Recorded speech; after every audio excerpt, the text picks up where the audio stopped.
It's also about fiction, because the Common Core doesn't say throw fiction out the window. It says use 70% non-fiction. Okay? So away we go again. If we're going to read a book called Diary of Invisible Me, I'm going to ask my students, I'm going to open with the book like this, okay? I'm going to open, that's what the students are going to see when they arrive in my classroom. And I'm going to ask them to be seated, get into their literacy pairs, because I've paired them up. And I'm going to say, today I want you to talk to each other about what sort of a book do you think might be called Diary of Invisible Me? Okay, who might an invisible me be? Pardon? Sorry? A ghost. A ghost. It could be a ghost. Nice prediction. What else might be an invisible me be? A shy student. Sorry? It could be someone who has an invisible friend. I know someone who used to have an invisible friend. Okay, so we've got lots of ideas and lots of already some rich thinking going on. What I'm going to do now with my students is I'm going to take them to a different place on the cover. And I'm going to say to them, what do these images add to what we've already talked about? What does that image in the bottom left say to you as the reader might be going to come up? Does that help to clarify what an invisible diary of invisible me? What is that saying to you? What message are you getting from that illustration? I would ask the students to talk. I want them to know that everything on the page carries meaning. It's put there for a reason. So what is that telling you? What's it communicating to you as teachers?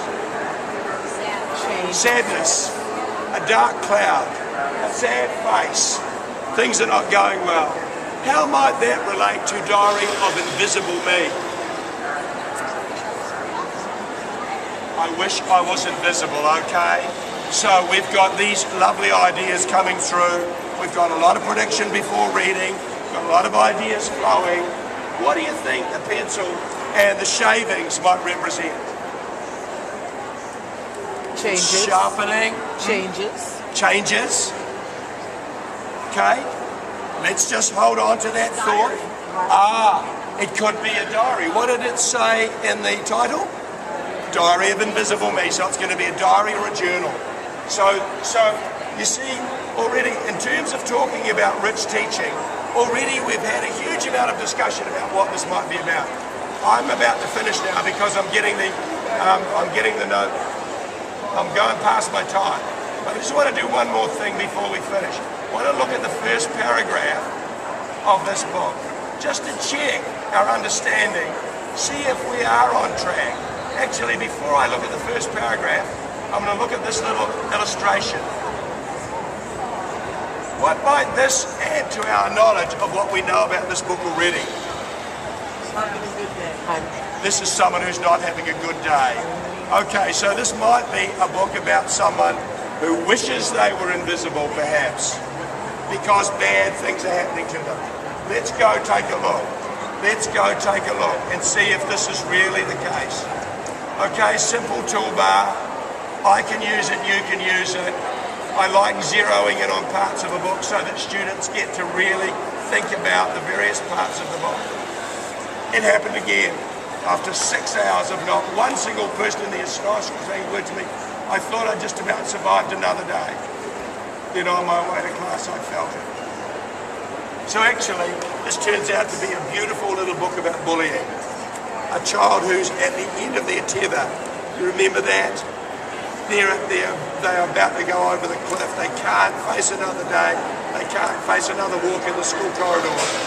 And then they decide to do something about it. They go and talk to their teacher. And the teacher and the student, they plot, they plan to get out of this black hole by taking action. It's fascinating, the action they take. They get into trouble with the principal. They also get uplifted by other people who face difficult situations in their lives, such as this chap here to finish up with. The chap we're going to finish up with, you probably don't use the word chap, do you, in America? Okay. You might recognise this man though. He faced some pretty difficult situations. and he made a huge difference to people's lives. So we can have, these are the sort of digital assets we can put into an ebook.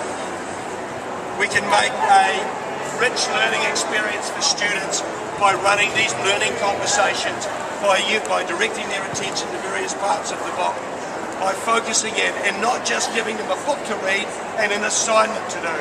Anybody who does that in 2012 needs to come and have a talk with me.